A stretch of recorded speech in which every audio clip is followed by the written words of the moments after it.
Olá, que bom ter a sua companhia para mais uma exploração de ideias aqui com a gente. Hoje, o nosso papo vai ser sobre algo que, olha, pode até soar um pouco idealista no começo, mas que tem um potencial bem concreto, viu? A gente vai investigar como que criar e compartilhar conhecimento de forma colaborativa pode, de fato, virar uma estratégia para desenvolvimento econômico local e para mais inclusão social também. Exatamente. E para nossa conversa de hoje, a gente vai se basear bastante num artigo bem interessante do Tiago Santos da Silva. Ele não só analisa essa questão a fundo, como também propõe um modelo prático, um negócio chamado criatividade.org. Legal. Então a nossa missão aqui vai ser mergulhar nessa ideia de autoria, que, pelo que entendi do artigo, é mais do que só, sei lá, escrever um texto, né? É bem mais amplo, é a capacidade de criar mesmo, de organizar e principalmente de aplicar o conhecimento para resolver problemas reais do dia a dia. Entendi. E aí a gente quer entender como um ecossistema, um ambiente pensado para incentivar essa autoria coletiva pode acabar gerando inovação, mais aprendizado e até o que o artigo chama de justiça cognitiva. O que será que torna essa abordagem diferente, né? E pensar nisso é fundamental, especialmente quando a gente olha para contextos de muita desigualdade, como o próprio artigo menciona, pensando na realidade brasileira. Pois é. Nesse cenário, sabe, tratar o conhecimento como um recurso de todo mundo, algo a ser cultivado junto, deixa de ser só uma ideia bonita, pode ser uma ferramenta real de transformação econômica e social. Ok, então. Vamos começar a desembrulhar isso. Para iniciar, por que essa ênfase toda no conhecimento quando a gente fala de desenvolvimento hoje? O artigo até lembra daquela ideia mais antiga, do Schumpeter. Assim, a destruição criativa. Isso, que a inovação é o motor do capitalismo, né? Onde o novo sempre desafia e meio que substitui o antigo. Exato. E a teoria econômica mais moderna foi até além disso. O Paul Romer, por exemplo, ele trouxe uma sacada importante sobre o conhecimento ser um tipo diferente de insumo, digamos assim. Diferente como? A grande questão é que o conhecimento é não rival. Pensa numa receita, numa técnica, numa ideia. Se uma pessoa usa, isso não impede que outras 1000 usem ao mesmo tempo, sabe? Ah, claro, faz sentido. Uma fórmula matemática, por exemplo. Perfeito. É diferente de um martelo, que só uma pessoa usa por vez, ou um pedaço de terra. E essa característica leva a outra coisa: retornos crescentes. Retornos crescentes. É tipo assim, quanto mais uma ideia é usada, compartilhada, misturada com outras, mais valor ela pode gerar. Não se desgasta com o uso, pelo contrário. E o Homer mostrou que investir de propósito em criar e espalhar conhecimento pode fazer a economia crescer de dentro para fora, sabe? Por isso o crescimento é endógeno. Não depende só de fator externo. Interessante. E essa natureza especial do conhecimento, imagino também traz discussões sobre como ele circula, ou não circula, né? O acesso a ele deve ser um ponto bem crítico. Sem dúvida nenhuma. E aí a perspectiva social se torna indispensável. O artigo até cita o Amartya Sen. Ah, sim, desenvolvimento como liberdade. Isso, a ideia de que desenvolvimento não é só ter mais dinheiro, mas sim expandir as capacidades das pessoas, as liberdades delas. E, bom, acesso ao conhecimento, à educação, é a base para essa liberdade, para a pessoa poder escolher e ser protagonista da própria vida. Só que esse acesso a gente sabe que não é igual para todo mundo, né? E aí acho que entra aquela discussão do capital cultural do Bourdieu que o artigo menciona. Exatamente. Aquele conhecimento que a sociedade valoriza, seja um diploma, uma habilidade técnica, ou até mesmo o acesso a livros, a tecnologia, isso funciona como um capital. E quem não tem acesso a esse capital? Fica para trás muitas vezes, porque a distribuição desse capital é desigual. E isso, junto com o que o Bourdieu chamou de hábitos, que são as nossas disposições, o jeito de ver o mundo, que vem muito da nossa origem social, acaba reforçando as desigualdades. Limita as oportunidades, entende? É um ciclo complicado mesmo. E imagino que seja aí que entra com força o conceito de autoria, que você falou que é central no artigo. O que exatamente eles querem dizer com autoria nesse contexto? É um conceito bem potente, viu? A autoria aqui É essa capacidade ativa de não só consumir informação passivamente, mas de fato criar, organizar e, muito importante, aplicar o conhecimento para enfrentar os desafios concretos ali do lugar, da comunidade. Ah, então é sair daquela posição de só receber informação para ser um agente na produção do saber. Exatamente isso. Isso me soa muito parecido com as ideias do Paulo Freire sobre educação, não? Totalmente conectada. O Freire falava muito da educação como prática da liberdade, né? Um diálogo onde todo mundo ensina e aprende junto, olhando para o mundo. Ele criticava muito a tal educação bancária, aquela que só deposita conteúdo na cabeça do aluno como se ele fosse um cofrinho vazio. Teoria, então, seria esse caminho para a pessoa ter mais autonomia intelectual, para conseguir ler a própria realidade e agir sobre ela. Precisamente. É um processo que valoriza os muitos saberes que já existem na comunidade, sabe? Aqueles que muitas vezes ficam à margem do conhecimento oficial. Quando você promove a autoria, você empodera as pessoas a usarem o que elas já sabem e a buscarem outros conhecimentos para transformar o entorno delas. É um passo-chave para quebrar ciclos de dependência. E o artigo, pelo que vi, também destaca que essa capacidade de autoria não é só para agora, né? É algo que se transfere, que pode ser passado para frente, preparando as pessoas e a comunidade para lidar com o futuro, com a complexidade. Com certeza. É um investimento de longo prazo nas pessoas. Mas para essa autoria florescer de verdade, não adianta só a vontade da pessoa, né? Precisa de um ambiente que ajude, um ecossistema, como você falou. Exato. É como preparar a terra para a semente poder germinar. Não adianta só jogar a semente no chão duro. E isso nos leva a pensar em modelos que tentam quebrar as barreiras, os silos do conhecimento, né? O artigo se inspira em algumas ideias, como a inovação aberta. Sim, a ideia do Chesbrough, de que as empresas, as organizações, não deveriam ser totalmente fechadas. Elas se beneficiam quando deixam ideias e talentos entrarem e saírem mais livremente.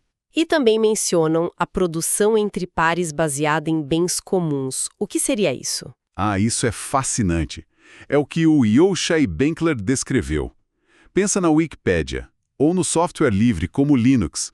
São modelos onde um monte de gente colabora, muitas vezes de graça, para criar algo valioso que é de todo mundo, um bem comum.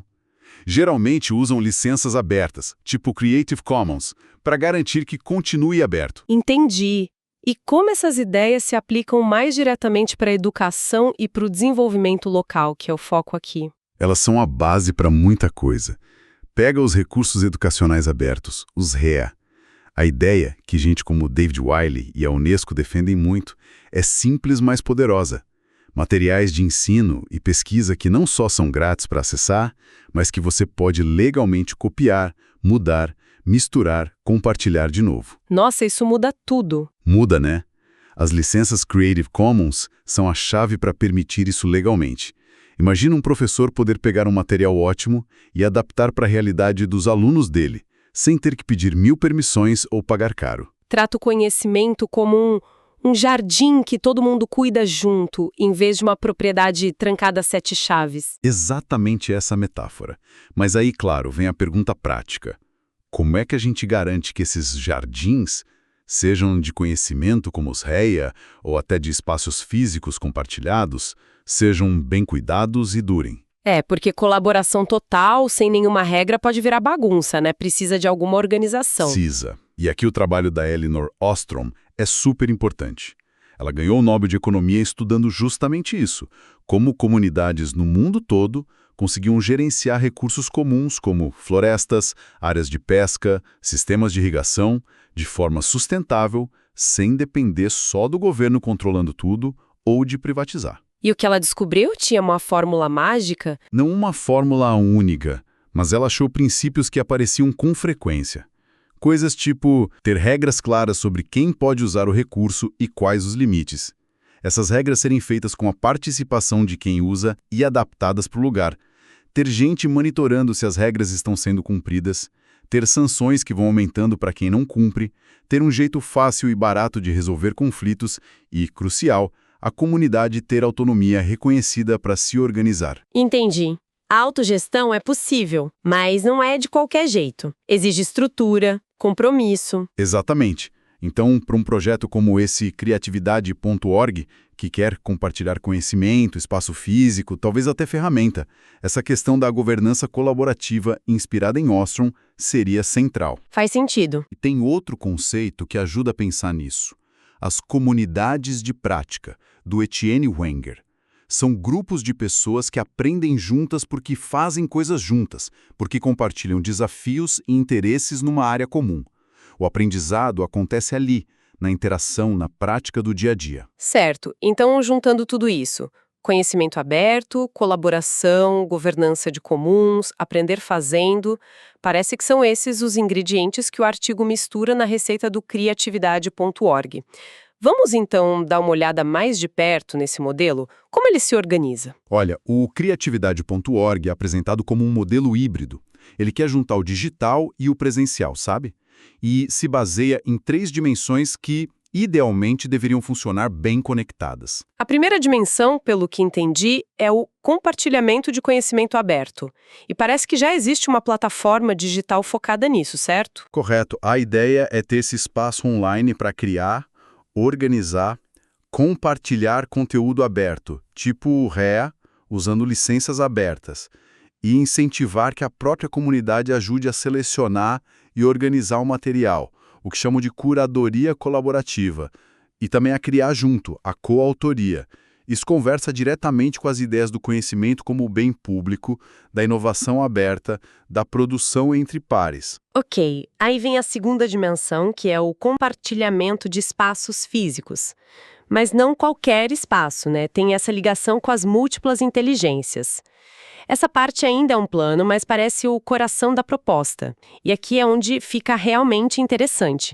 Como funcionaria isso na prática? A grande inspiração aqui é a teoria das inteligências múltiplas do Howard Gardner. A ideia principal dele não é só listar tipos de inteligência, mas reconhecer que nós humanos somos inteligentes de jeitos muito diferentes. Sim, lembro disso. Lógico, matemática, linguística, musical. Exato. Espacial, corporal sinestésica, interpessoal, entender os outros, intrapessoal, entender a si mesmo, naturalista, e ele até considerou outras depois. A questão é, somos diversos. Então, a proposta do criatividade seria criar espaços que acolham e estimulem essas várias formas de aprender, de criar. Justamente. Em vez de ter só a sala de aula padrão, imagina ter laboratórios, oficinas maker, com ferramentas, cozinhas para experimentar, estúdios de arte, de música, hortas comunitárias, espaços para debate, para trabalho em grupo. Nossa, bem diferente. A ideia é ter ambientes diversos que permitam às pessoas explorar e desenvolver seus talentos, usando métodos que funcionam melhor para elas.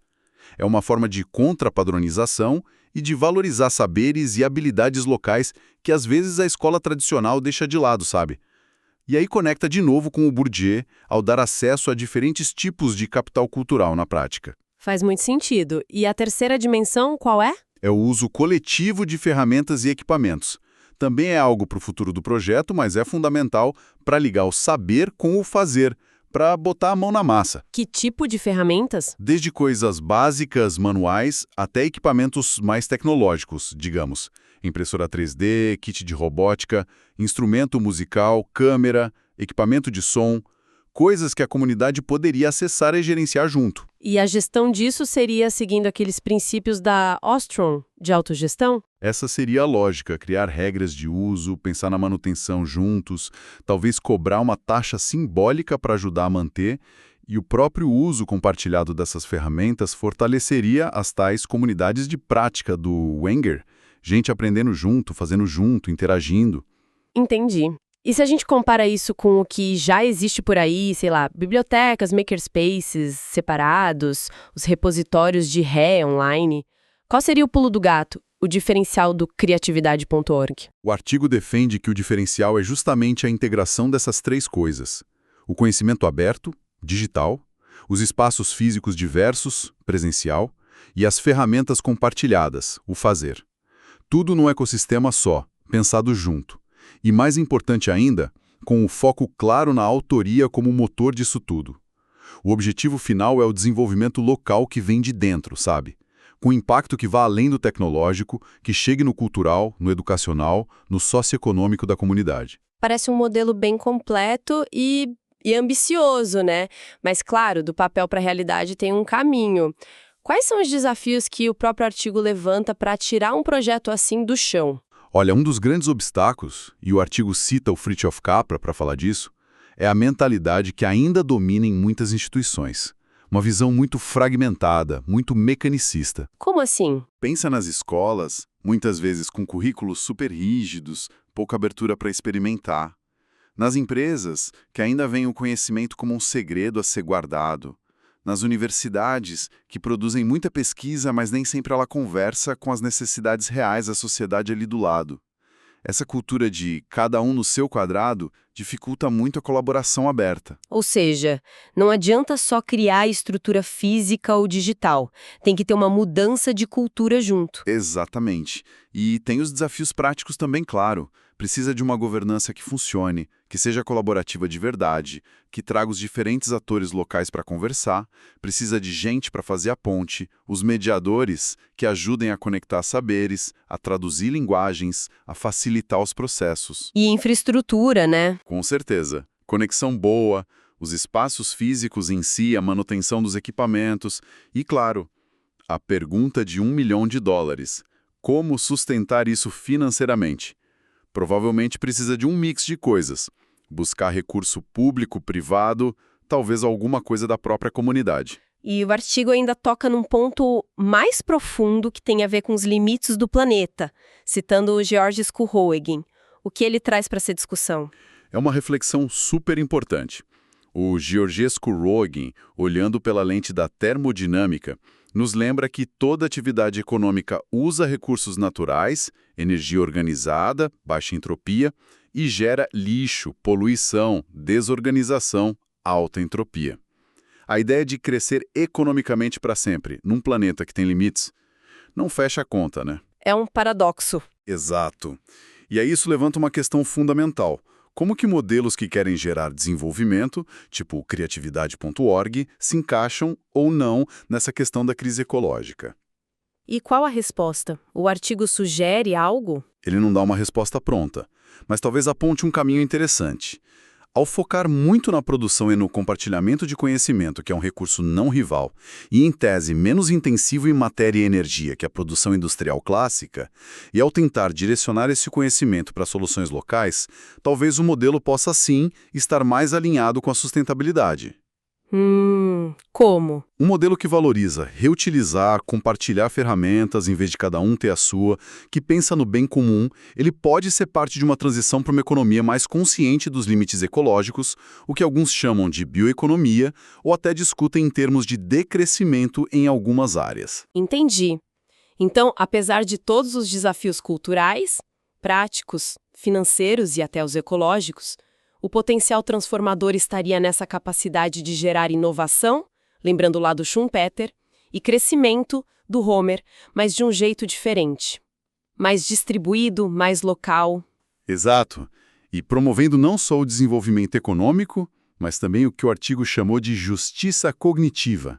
Justiça cognitiva, que seria esse acesso mais justo não só à informação, mas à capacidade de produzir, usar e validar conhecimento que seja relevante para a vida da pessoa e da comunidade dela. Precisamente isso.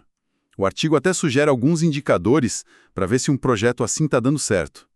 Olhar quanto conteúdo está sendo criado e reutilizado, como as pessoas estão se engajando, se as redes sociais ali na comunidade estão mais fortes, que projetos colaborativos estão nascendo, que soluções concretas para problemas locais estão surgindo. Entendi.